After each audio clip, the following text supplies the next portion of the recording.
Thank you for tuning in to Conversations for College Success. This is Instructor Jones, and I have over 12 years' experience working with college students. Reminder, you can submit questions to Conversations for College Success at hotmail.com. Thank you to my current subscribers, and I would like to invite new listeners to also subscribe. Thank you for joining me. Today's topic is creating your resume. There are 4 types of resumes that are available. One is reverse chronological. A second one is functional. A third one is thematic, and that is a mix of the reverse chronological and the functional. And then the fourth one is a curriculum vitae. That particular resume is used for high-level and teaching positions within a college or university. And in those instances, the number of pages does not matter. It is used to make sure you show all of the experiences that you bring to the table. 2 key points, though, as a student. When you have less than 10 years experience, your resume should be 1 page. And even if you have more than 10 years experience, your resume should only be 2 pages. Having said that, the other key point is make sure that you write your resume yourself. You're responsible for what your resume says and the content that is there. I share that because in a few instances where I have completed practice interviews with students, I've asked questions based on the information that they've written in their resume. The responses I have occasionally received is a puzzled look or asking me, is that what it says? What that says to me is not only did they not write it, they don't even know what it says. Make sure that when you are writing your resume, that you are writing it, that there are words that you use, so the questions that are asked are not something that is a surprise to you or makes no sense to you. Those things do happen if you have someone else write your resume and then you start handing it out without even reading it first. You need to make sure that you've read it, you understand it, and you agree with the words that are used. Look at a resume as your marketing tool to an employer. My suggestion in terms of the resume type to use would be the reverse chronological, which means you start with your most current employer if you're currently working, or your most recent employer and work your way backwards to the first job. So it's the current job, the job before that one, et cetera, et cetera. The other thing I'd like to share are the components of the resume, especially for a freshman through senior in college. The first one would be a career objective. What you're looking to do there is share with an employer the position you are applying for and include 2 or 3 skill sets that you bring with you in that opportunity. The next, which is also important, and its placement is also important, is your education. That is an important as well as a key credential for your resume. Another key point, make sure that you know the title of your resume.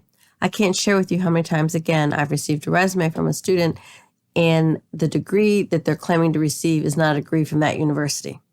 Or they've mixed up the words or they've mixed up the order and you don't abbreviate it. You write out the entire title of your degree.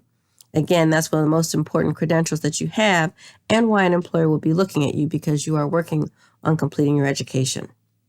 Next would be relevant coursework. And that is provided you have either taken key courses within your career field or high-level courses within your major. Those things, in certain instances, you may want to highlight for an employer. Next would be your professional experience, which we talked about, starting with your most current position and working your way backwards. So that's hence why that particular resume is called reverse chronological. A couple other things I'd like to mention here too. Should you work retail or fast food, don't just write cashier. You need to share what you've done during that employment. So it could be something along the line of providing customer service while also processing customer orders. And that's just a sample. And then you would end with your achievements, which could be your awards, your honors, or your community service. A couple of other key points you should be aware of.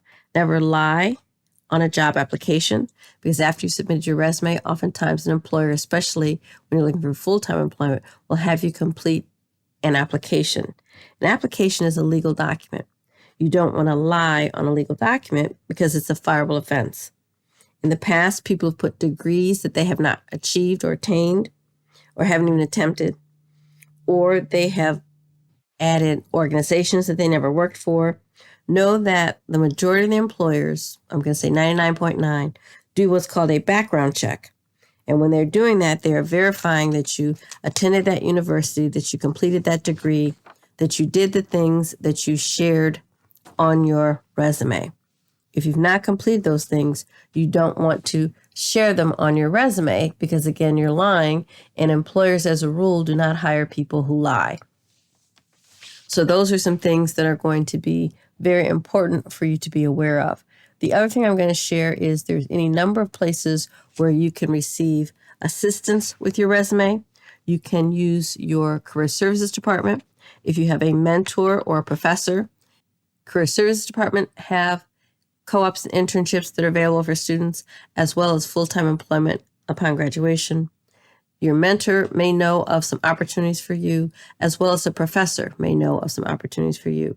Having said that, if you're in a situation where one of those people, career services, professor, or a mentor, is sharing with you a specific position, you might want to check with them if there's a particular resume style that that particular employer is looking for, because you definitely want to make sure that you are using that.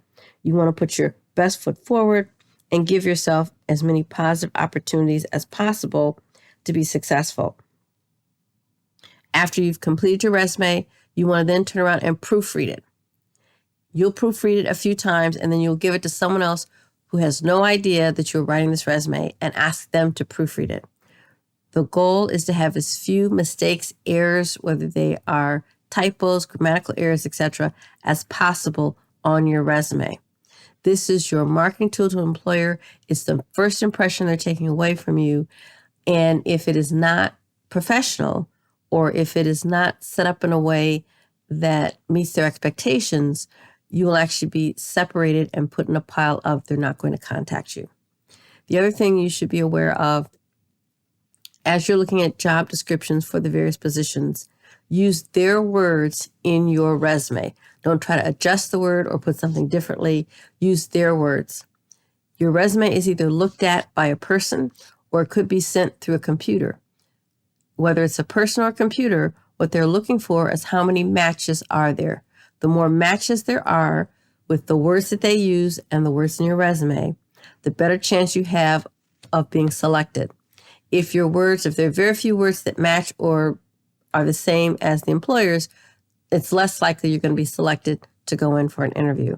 And there's various types of interviews, which I'll talk about in another podcast, but just want to make sure that you're aware of what you need to do in terms of your resume and how to be successful in landing a co-op or internship. Because the first thing, unless you're at a career fair, that the employer sees will be your resume. And that will give the first impression for you. If you happen to be at a career fair, then your first impression is your appearance, and the second would be your resume. If the two don't match up, that does not bode well for you. So you do want to make sure that you talk with people to gain the information and expertise you need to be successful in your environment. I would like to share that I believe that there's various ways to pick up that information, and you are able to be successful based on you taking the time to make sure that you do what's necessary to be successful. That's going to be it for this particular session of Conversations for College Success, and I wish you all a great day. Take care. Bye-bye.